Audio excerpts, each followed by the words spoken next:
Welcome to Relationship Bites with Wendy Ologe podcast. Relationship Bite is a platform for everything relationship. Mother-child relationship, father-daughter, siblings, sister-in-laws, parents-in-laws, everything you need to know about relationship. It is said that one of the most important needs of human is belonging. It simply means that relationship is as important as being human. I will be taking you on a journey of everything relationship. Join me, Wendy Ologe, every fortnight as we explore the intricacies of different forms of relationship. The positives, the negatives, the wins, the losses, the good, the bad, the ugly, and everything else in between. And most importantly, the lessons we will learn from them. Relationship Bite with Wendy Ologe is your plug for real life experiences on diverse relationships and how we can maximize these relationships for the best.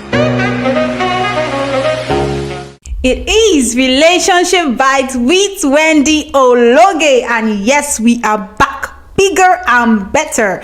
We went on a very short break, and I know a lot of you have missed us here, but yes, we are here again. You know what you want to do right now? You want to get your seat, grab a popcorn, and get ready to get transformed, because today's episode promises to be lit.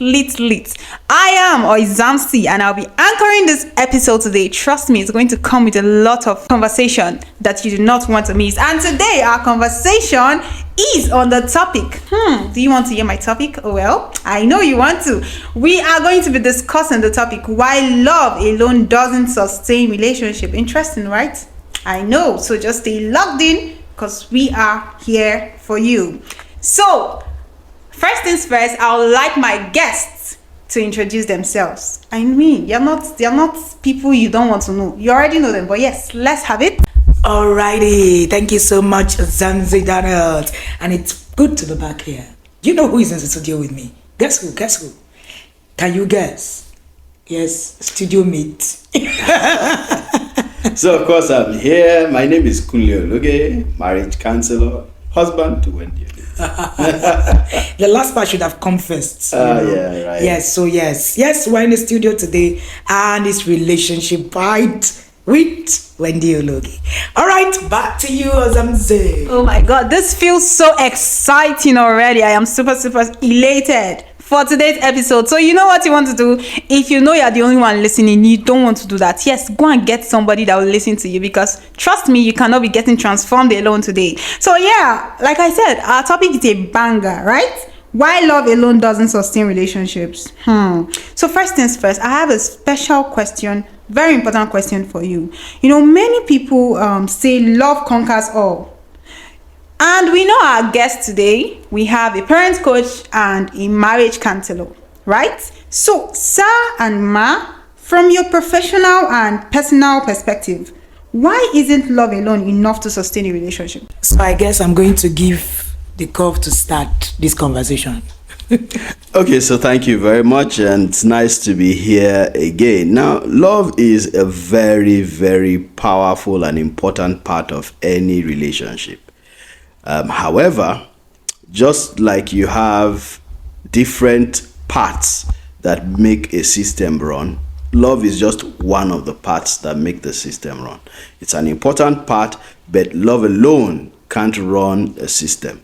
And a relationship is an entire system that has things like responsibility, discipline, and all that bunch.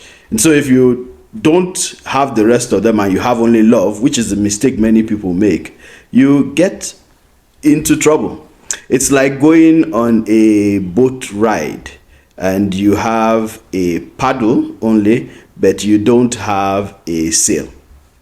You're going to get tired paddling after a while, and you can't do anything else because the boat is not going to move on its own. But if you had a sail in addition to the paddle, then the wind can help you and move you and so on. So see love like just a paddle in that boat that you need to move forward, and you need other things to actually move the boat forward. Alrighty, that was so interesting. Thank you so much, sir. We already know we're hearing from a marriage counselor, so you should know that whatever is coming from a place of wisdom and understanding. Thank you so much, sir, for that. And our next question will be, when you look around marriages today, what are the top signs that love is present but the marriage is struggling? Because you see people and they look very excited outside, but you really don't know. What are the signs, sir? I think that one of the biggest signs will be emotional distancing, like Kof we say. So you see that, this couple they are married. I mean, there are a lot of couples like that today. Married, but the marriage is really, really struggling. And it's struggling not because they don't really love themselves, but because there are other things that is supposed to be in there, like you mentioned. What do you call responsibility? Like the sail, and the other parts of the boat that you need, right? Instead of just because you just find yourself in the water. So that's what happens. People just go, I fell in love. Oh, I just want to be there. How about the other things? You fell in love with a man. I'm talking from a woman's point of view, and then all of a sudden, the man wakes up every morning and does nothing. Omo, you'll be angry. That love we fly out of the window. So I think that actually that's what it's about. So you love the person, yes, but you want the person to be responsible now. Oh yeah. So that's the other part of it. So imagine marrying somebody you love, but responsibility no day.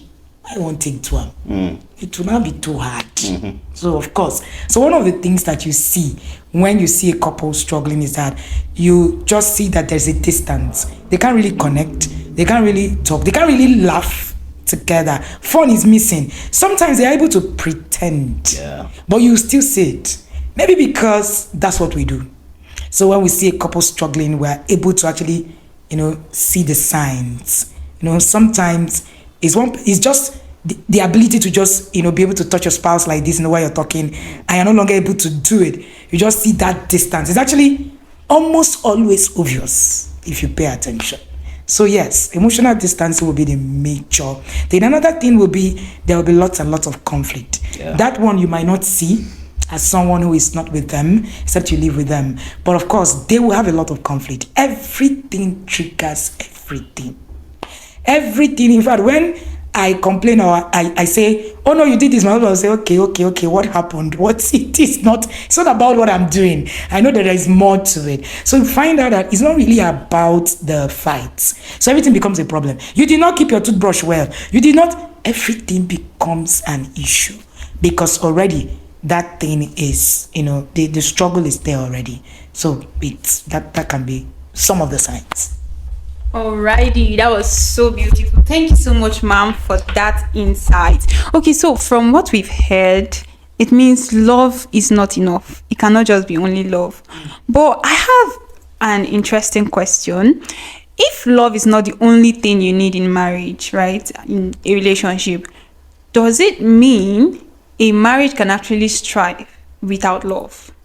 Interesting. So that's a nice question. No, you actually need love as one of the ingredients to make the marriage thrive. The truth of the matter is that love is not enough doesn't mean it's not important. You need to have it as part of what will be in that marriage to push the marriage forward. Now, there's a place for love. Okay, and then there's a place for the other parts. So let's go back to my analogy of the paddle boat. The canoe. Now, so you have a boat. Did you just call it a paddle boat? Yes, like it's supposed to be a paddle boat. So you have a canoe. So you have a boat. You have a boat, and now the love is the paddle. We've said things like responsibility, the sail. What if you lose the paddle and then your sail tears? So what now happens? So that's what you need to see, that you need every part of it, because that paddle, you can't throw it away because you now have a sail. So you're still going to need the paddle at one point or the other. So at different points in your marriage, you are going to need love to come and help you out. There are times that it's just love that will save you from punching that man, or that will save you from running away, or that will save you from doing one thing or the other. And so you need love. So you can't do marriage without love. If you do it without love, it moves from being married to just an association of two people raising children. Okay, that is very, very interesting. And I would like to use the analogy of, since he decided to use the boat and paddle, what is coming to my head is egusi soup. So that means love is the egusi in the soup. Then you need other ingredients, right? You need the leaf, you need the meat and all of that. So yeah, that's a very, very interesting one. Thank you very much, sir, for that. Thank you, ma. So our next question will be, what are the key ingredients? I mean, since we already know love is important, like I say, love is the egusi in the soup. So what are the other ingredients, the other major ingredients that needs to be in a relationship for it to strive? Here you go. Okay, so one core ingredient is responsibility. Responsibility is big. You have trust. Trust is so important. You have other things like consistency. You have discipline. You have, very importantly, resilience, because marriage is a journey. And the way you enter it excitedly, along the way, there are some unexciting parts that you need to be resilient about so that you bring it back to excitement. And so these are some of the things that you need, some of the other important ingredients you need in marriage. And I think that, your knowledge of God becomes really important as well in all of it, because I think the more you know God, the more it's easier to be in marriage. I've found quite a number of people, you just find that their struggle is just that they don't even know what the marriage is about. They don't even know the person who have instituted the marriage. They don't even understand anything about it. So, sometimes you actually, because you understand who God is, there are some things that will happen, and you're like, if not that I know God. That kind of thing. All right, thank you so much. That is so interesting. So like I said, just imagine you cooking egusi and you just use only it. You cannot eat it. You need other stuff, right? And that's why you need resilience, you need God, you need a whole lot. So yeah, thank you. This is quite insightful. Thank you so much, sir. Thank you so much, ma'am. That is so interesting. Our next question will be, how is communication important? What is the core, in relationship? Tell us how important communication is. So when it comes to communication, right? For every relationship, without communication, there is no relationship. Every relationship thrives on communication. If you're not communicating, that relationship is dead. What will you be doing now without communication? That's the only. So when you say how important it is, we didn't even name it as an ingredient because it's like a core. Not a core. That one is no longer an ingredient. That's a core. A major. So I call it one of the three pillars of marriage, and those three pillars are communication, finance, and sex. I don't know it. Yeah. So communication is a core pillar, and everything actually rides on communication. Even those ingredients we are talking about, they ride on communication. So communication is not an ingredient; it's a pillar. So they are now pillars. So the communication is part of the boat. love you communicate. Maybe communication is the canoe itself. Communication is like the river you are swimming inside 3 rivers. So everything, including the discipline, including the responsibility, all of that needs communication. So they ride on communication. Yeah, I think so communication is so important, and if you can get your communication right in marriage, then there's no challenge that comes that you cannot actually resolve, because all challenges are resolved by conversations, and conversation is communication. Clock it. Cha una, clock it there. All right, thank you so much. That was so interesting. All of these things you've mentioned just drives back at personal growth, right? It brings me to the part where I say, the role of personal growth and emotional intelligence play? What role does it play in sustaining love? Because most of all these things you've mentioned, discipline, resilience, it all falls under personal growth. So how would you say it plays a role in sustaining love? Emotional growth.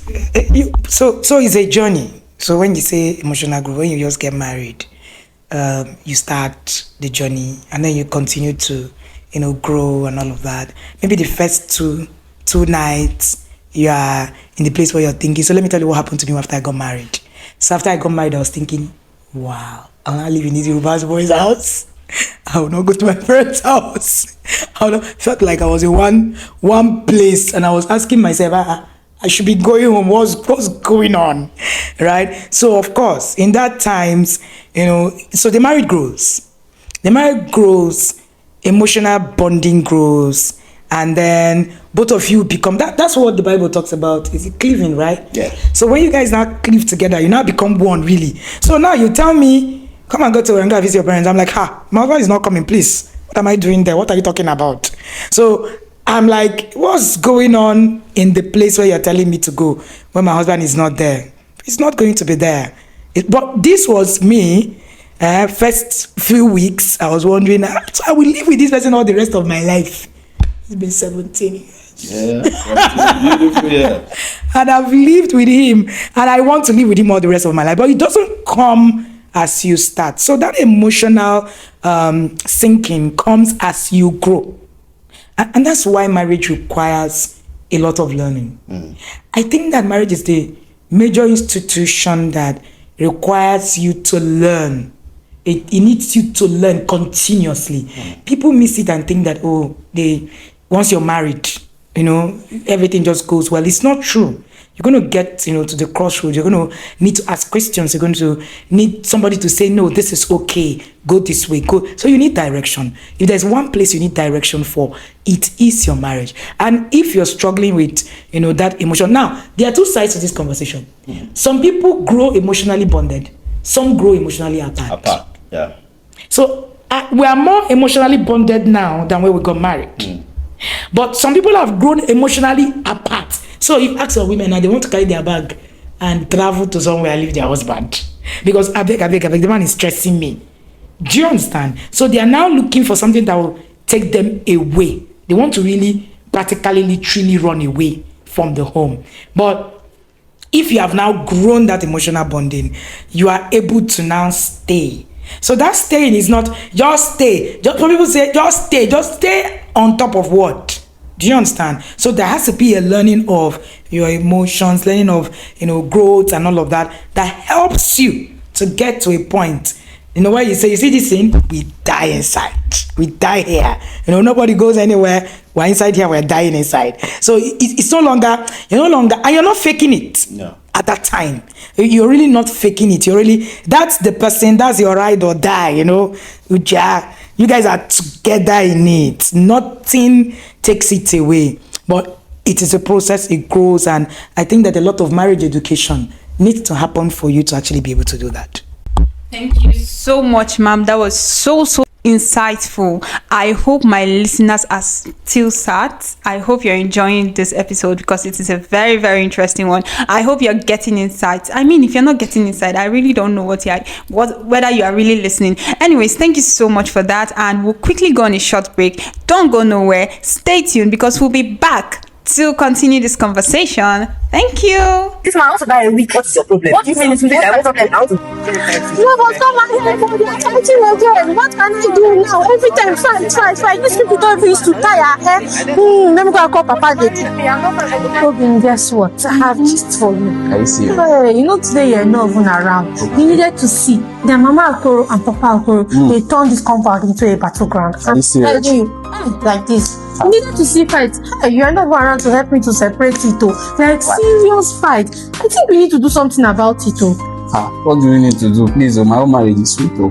Let them fix their own problem by themselves. No, now, Ovim, it's not like that now. I think we need to recommend this course, Closing Up Emotional Distance in Marriage. It really helped us. Yeah, it's true. It's true. It was very effective. Exactly, and you always to complain they used to stop you in your sleep. It's okay. Yes, I think we should take that course. I think I'll go and meet Mama Okoro and tell her about it. Let me go and meet her now so they will not fight this night because the thing they pay me. Register for this course, Closing Up Emotional Distance in Marriage, by paying 20,000 naira to this Zenith account 1228687969. The Marriage Seal Academy. This fee covers for both couples. Close this distance and register now. Okay, and yes, we are back. I hope you're still there. I hope you're listening, and I hope you've gotten someone to listen with you today. Yes, we still have on the podcast today our wonderful coach Wendy Ologe and our wonderful coach Kunle Ologe, and yes, it has been insightful so far. And yes, we are back and we'll be continuing this conversation, and this is where it gets even more interesting. So grab a seat, sit back and enjoy this episode. So the next question I'll be asking you, I heard you both have been married for 17 years. That's a lot. So tell us, what is one thing that has kept your marriage for the past 17 years? I mean, I can see you both bubbling and still, I mean, the love is, like you said, is very, very obvious when there's emotional distance. But obviously, we can't see that. What is one thing that has held your marriage for a very long time that makes it still enjoyable even up till this moment? Over to you. So usually when people ask us why our marriage is so good and what has held us together, we tell them that two things. Mm-hmm. Number one, God is in the center of it. Number two, we follow a plan. So before we got married, for the 6 months that we courted, we were writing our marriage plan. Before somebody will say, did you court for 6 months? Yes. Yeah. It is 6 months, he said. That's how long we courted. Just 6 months. You don't need 6 years to be married. Yeah. Young people in the building. Intentional courting. For tense. Yeah, intentional courting, taking time to ask the right questions, to have the right conversations. I should be the funny one, no. Recently, I've been creating trying. some kind of fun. Yeah, coming up. Come on now. So I mean, that's it for us. God, and then the plan that we wrote, that we have been running for the last 17 years. Incidentally, every anniversary of ours, we take that same plan, the original one we wrote with our hands, and we review it to see where we are at the moment. That is so beautiful. Thank you so much. And I am, at this point, I am very, very tempted to ask. And I hope you answer me. So tell us, how did your love story begin? Like, where did you first meet her? How did you walk up to her? I want to have the tea. Please, let me tell this story. My mother telling this story is always not nice. I beg, short and simple, hold on. I'm the one who found Baby, you. it's okay. You are please. lost, and I found you. See, this story is a common story. If you want to find the true script of the story, come to me. But if you want to find the elongated scripts from the person who originated it, go to his YouTube channel, The Marriage Seal Academy. You will find, by Kunle Ologe, you will find the story in full. In fact, my husband tells this story, he relishes. But the true account is actually in my book, Marriage Stories. You'll find the real account. That's the real account. That account made me cry when I read it. You know what is written is always true. No, so it's the real true. account. When I read, the first time I read it, I almost tore the book. Let me tell you, simply put, we met at work. The first day I met my husband, I was a copper that had been posted to serve. I was posted to serve in Zenith Bank. And I got to the main branch in Metama, and they said, oh, your branch is in Buhari. Chicken, I mean, what's that? How do I have to go to Buhari now? Come on. This was a girl that just lived with her uncle in Gariki. Where is Buhari place? And then the guy, I just started crying. I used to be a cry baby. And then I just started crying in one corner like, my world is finished. One guy was passing that ball. And then he says to me, why are you crying? I'm like, I don't know. They posted me to Buhari. I don't know how to get there. A damsel in distress kind of thing. The guy just came and rescued me and said, don't worry. I know this guy. This guy will help you.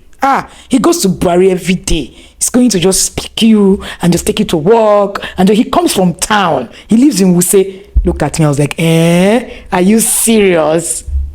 And then the guy appears.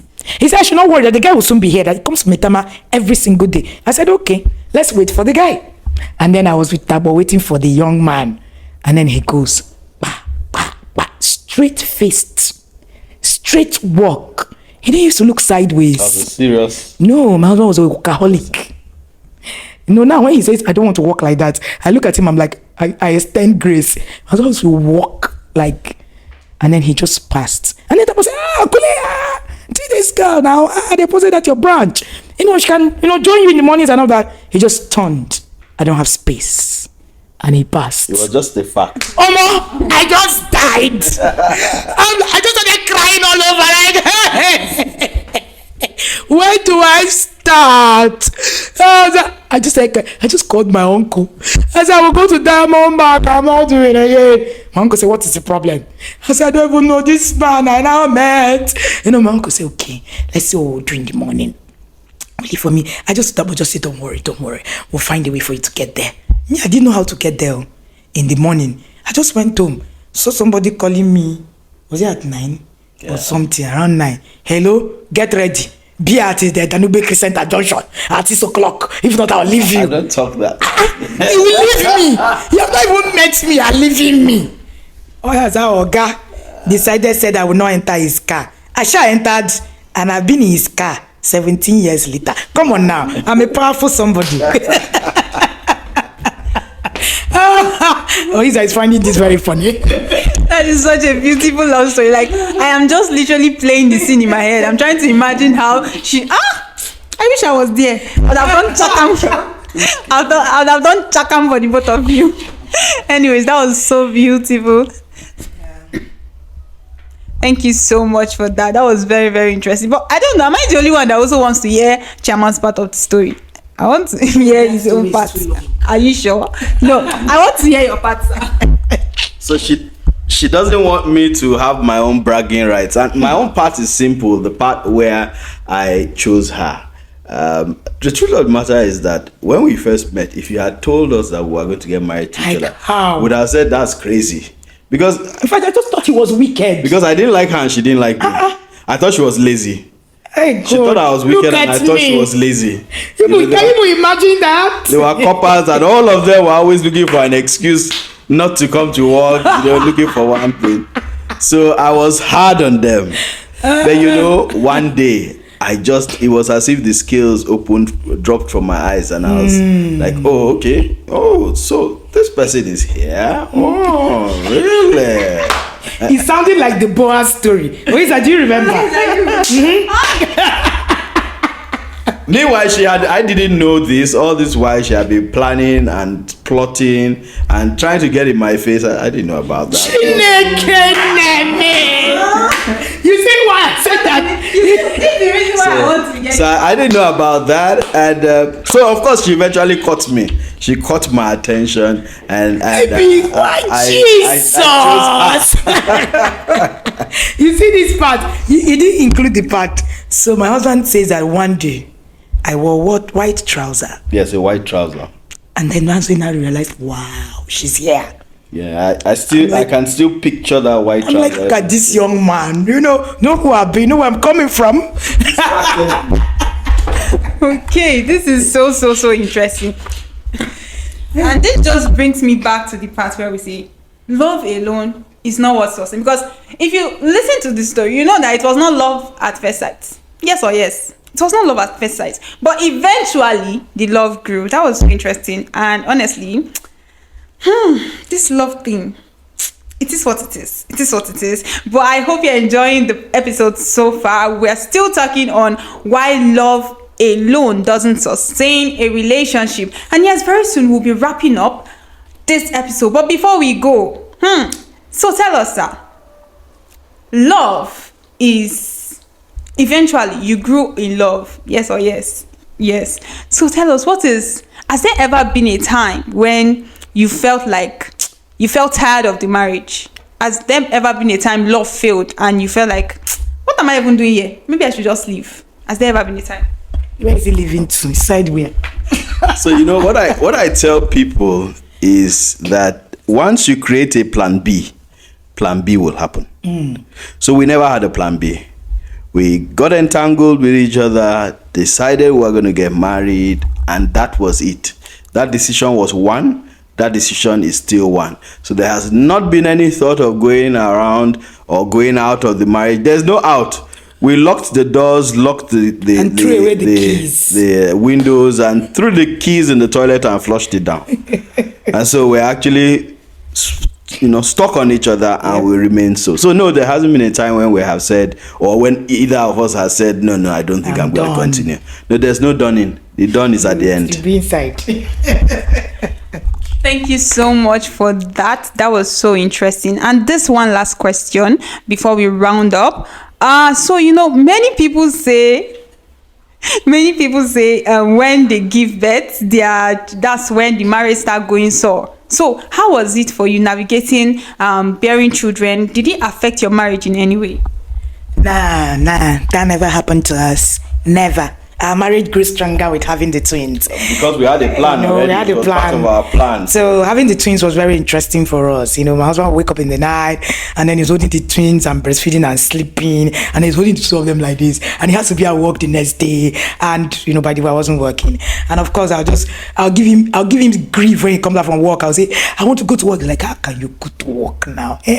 You cannot. And then he gives me his ATM card, gives me his money, and says, is it money? Just take money. It wasn't about money for me. It was actually about going there. But there was nothing like, oh, you now give birth, something that happened, you now didn't want. No, I think giving birth, in fact, having the twins was one of the greatest blessings that we have.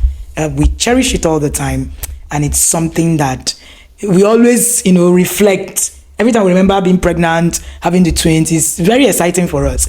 If not that we're done, we're done. Clock it. Clock it though. So tell us, what advice would you give to couples out there that are just starting out? I mean, you've been married for the past 17 years. Tell us one thing that you would tell any couple that wants to have a successful marriage. Okay, to you, the marriage counselor, sir. That one thing that you need, knowledge. Seek knowledge. That's it. Once you know what to do, you will glide through marriage. Actually. If you don't know what to do, you will struggle through it. The reason many people are struggling in marriage now is that they don't have the right knowledge on marriage. Once you have the right knowledge, you will definitely glide and soar. That's all. All right, clock it. Remember, he did not say love. Oh, he said one thing you need. Yes, love is important, but one thing you need is knowledge. Thank you very much, sir and ma. This was such a very interesting episode, and I hope my listeners enjoyed it. If you did not enjoy it, catch replay. Yes, it's because you did not listen well. See you all in 2 weeks, and I still remain Oizamsi. Yes, we are back. Tell a friend to tell a friend that we're back with Relationship Bites with Wendy Ologe. So yes, if you've not subscribed, this is the right time. You want to do it now till we meet again. See ya.